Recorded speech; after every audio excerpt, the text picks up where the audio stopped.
I bow to all the seekers of truth. That's a very interesting subject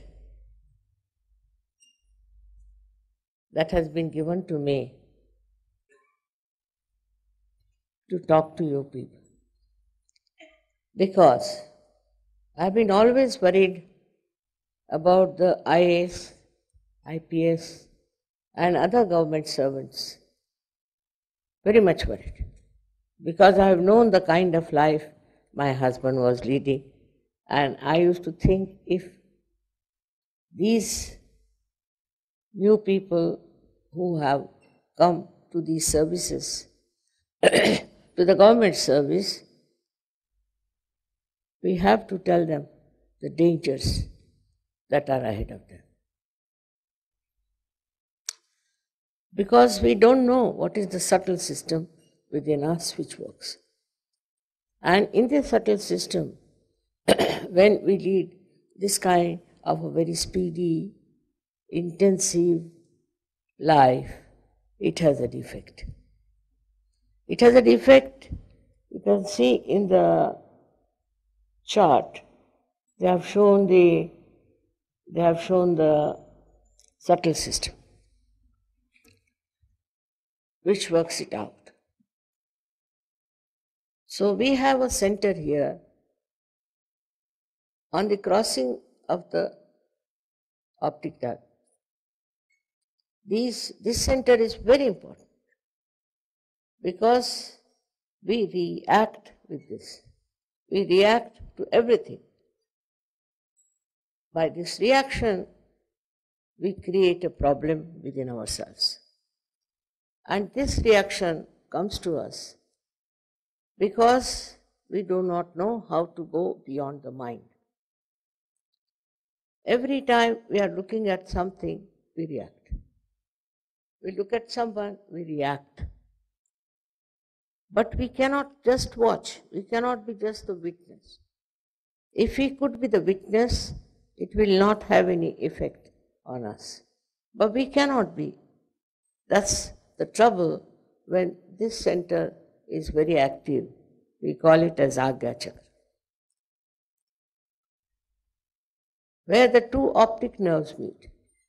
At the crossing point, this center is placed. Even Jung has said that you have to go beyond your thoughts and that you have to become thoughtlessly aware. Even in our Shastras it is written that you have to have Nirvichar Samadhi, means without thought, and the another is Nirvikalpa Samadhi. Now even Einstein has said that you have to go beyond the mind to reach the torsion area, he calls. When he was searching for his theory of relativity, he found it was difficult. He couldn't find it.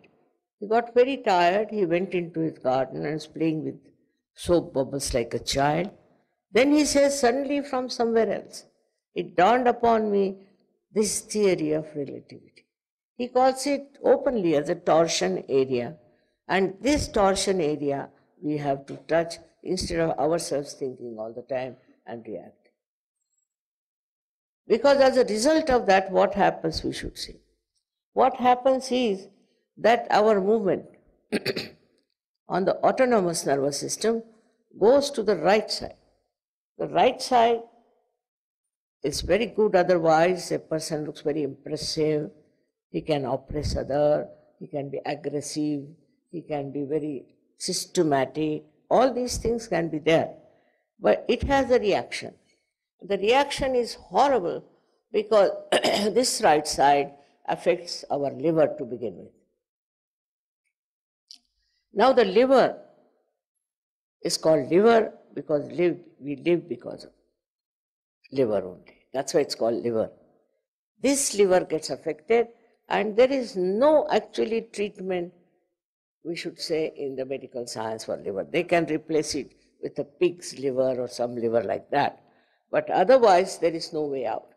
But we are the ones, we are spoiling this liver ourselves by creating tremendous heat in the liver. This special liver has got a capacity to absorb heat and release it into the bloodstream. And then, you see, it gets relieved of it. But when it is too much, when the liver is too much full of heat, then it cannot give up that heat. Then this heat start traveling upward. It can go to the right lung. It can go to the heart. Now imagine right lung means asthma. Simple thing is asthma. Then it goes to the heart. When there's a young boy, say of 21 years or so, up to that age, he starts playing cricket, tennis, and drinks a lot. Then he gets a massive heart attack. It's fatal, he cannot live. Then it affects, as I told you, other organs also. This heat goes to the pancreas, causing diabetes of a very serious nature, not of a mild nature, but a very serious nature. Then this heat passes down to the spleen. In the spleen, it gives you blood cancer.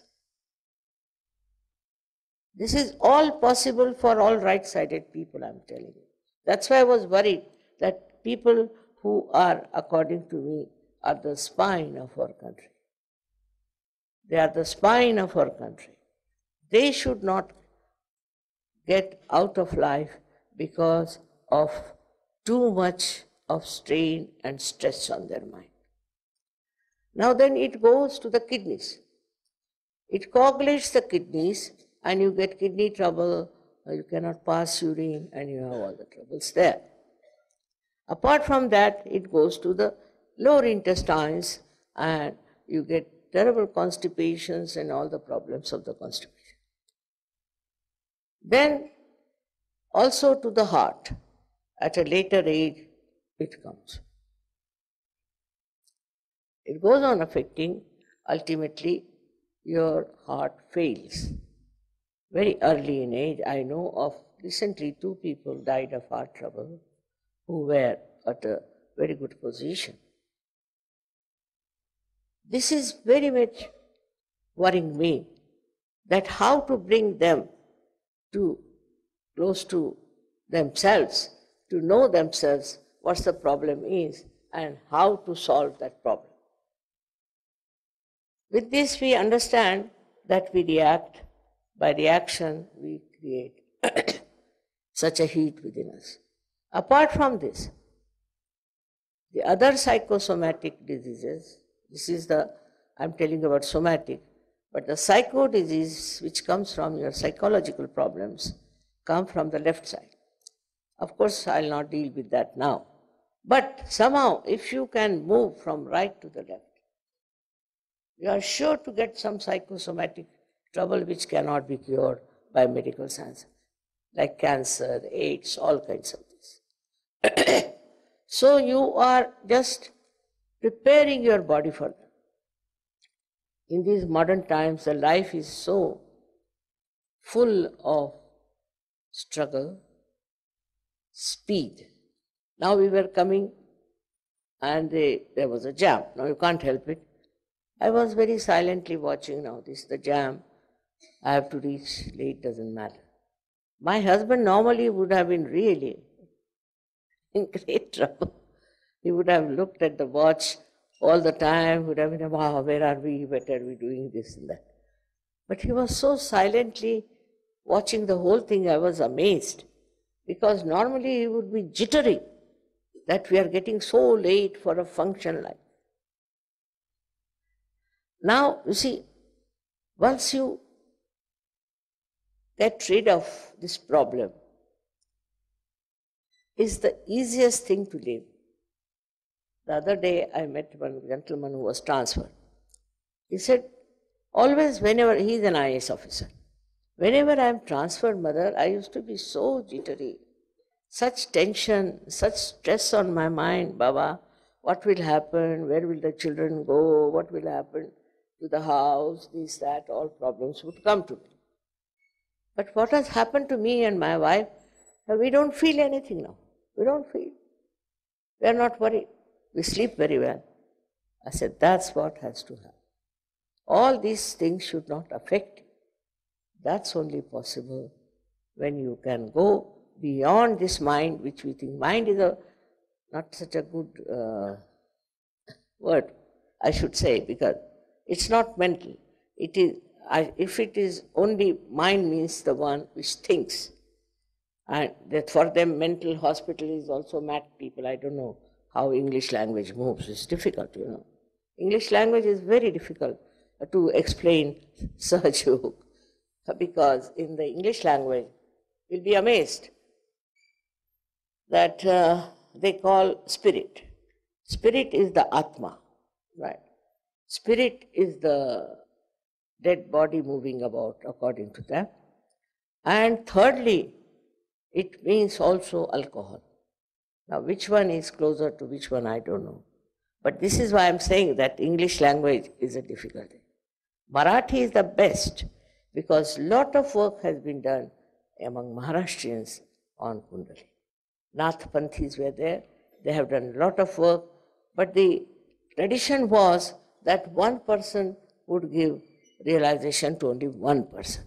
If I have done anything you think worth mentioning, it is that I tried to find out a way of giving collective realization, collective happiness.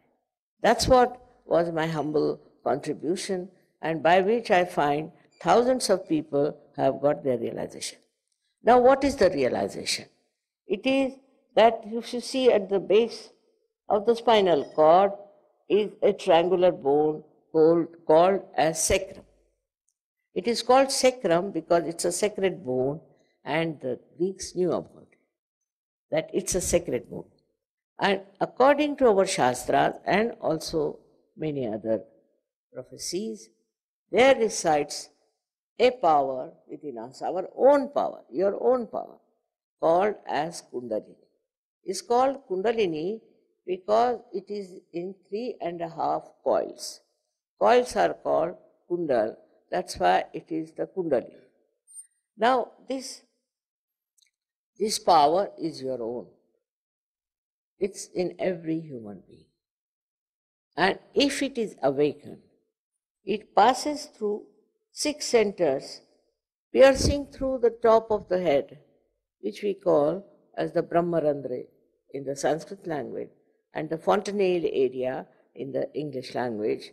It passes through that soft bone which was there in the childhood, and you just start feeling the cool breeze coming out of your head and the cool breeze coming onto your fingertips. It happens.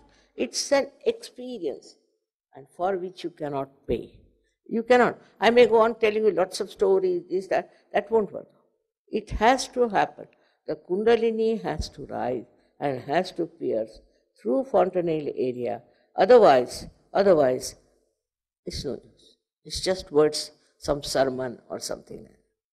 So, this happening is very easy in this Kali Yuga. This is really remarkable because maybe because of Kali Yuga, people are fed up of the things going on and all kinds of things working out. Now, what does it do? It passes through 6 centers. 6 centers, these are meant for our physical, mental, and emotional being, and also for our spiritual being. So when it passes through these 6 centers, it nourishes those centers. It integrates all these centers. And ultimately it passes through this and enters into the all-pervading power of divine love. It's called as Paramachaitan. You may call it as all-pervading power of divine love or anything, but names make no difference. There is a very subtle power around us, which looks after us, which guides us, which helps us, which is the torsion area. Now, by doing that, what happens? That you become knowledgeable of the absolute truth. Absolute. Whatever you know is absolute, is nothing to doubt, nothing can be challenged. For example, it starts flowing through your fingertips. Starts flowing through your fingertips, and you can feel it on your fingertips, your centers. Now these are 5, 6 and 7 centers, 5, 6 and 7 centers. I'm not going to tell you all the details now, but when you start feeling these cold sensation, Adi Shankaracharya has called it as spand, then you feel the truth, the real truth. For example, supposing in your office you get somebody who is a cheat, very well dressed, speaks English very well, very well behaved. How will you make him out? You just have to put your hands under your table and see for yourself. Immediately you'll get some sort of a burning sensation, or you might feel some sort of a, call needle and pins, like that. That kind of a feeling you might get. Then you will also know what centers is catching on your fingertips. This is the absolute knowledge about everything. It's not question of only knowing who is a bad or a good person, but also of diseases. Supposing you have some disease, you will feel it on your fingertips. On your fingertips you will feel it. You will know this is your disease, and if you know how to cure them, you can cure others also. Because you become one with the whole. It's a very collective personality you develop. Who is the other after all? We are all one. But only trouble is we are separated because of this ignorance. Once this works out, so many things drop out from us. This is the right side I am telling you about, but also the conditionings are very much working out in us. In our reaction, there are two things that work out. One is the right side, another the left side, and the left side is all the conditioning as you see them. These conditionings come to us through our childhood, through our family, through our country, through our reading, this, that, all kinds of things they come up. But also, family upbringing is very important, because according to our Shastras, there are 6 enemies, we have got 6. Now these 6 enemies are what? So Kama, Krodha, Mada, Matsara, Lobha, Moha. Kama is what you can call sexual urge. Krodha is anger. Krishna has denounced anger. But all right-sided people are hot-tempered. They don't want to be, but they are. And when they lose their temper, then they feel bad also. Not that they want to lose it, but they just lose it. Now, this one drops out. The temper goes out completely because you develop that witness state, Sakshi Swarupada. With that witness state, you just see everything. You don't lose temper. You just see it. That is one thing drops out very well. Mother is false pride. That we have. I know IAS officers and their wives. They have that false pride. Not everyone, but some of them do they have. I have very funny experiences of that. Like once we went to Delhi to Hatriji, and they had given us a house in Minaba. And I met another friend of mine from Lucknow who had married an IAS officer, a very proud girl. And she asked me, where are you living? How are you? I said, my husband is a government servant, so he's transferred here. But where are you living? I said, Minabag. Oh my God, Minabag, what is your husband doing? Is he a clerk? What is he doing? I said, he's doing something. And I was just looking at her the way she was on me. Boy, my husband might be your husband's boss, so this and that. I said, maybe I don't know anything about these things. I'm sorry I don't know your list of people, anything, I'm not interested. And then my husband came. So she said, see that tall man, he's very important. He's with the Prime Minister. You go and talk to him and get your husband promoted.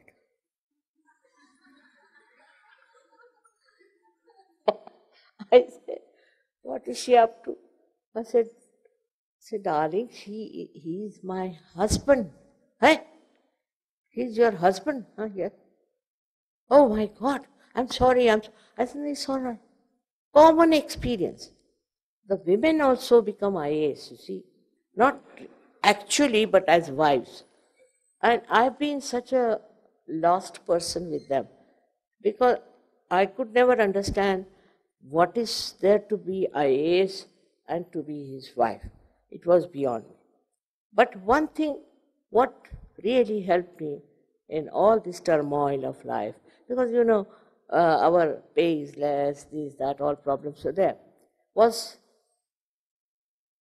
the patriotism, Rashtra Bhakti. My father was a great patriot, my mother was. They sacrificed everything for the independence of this country.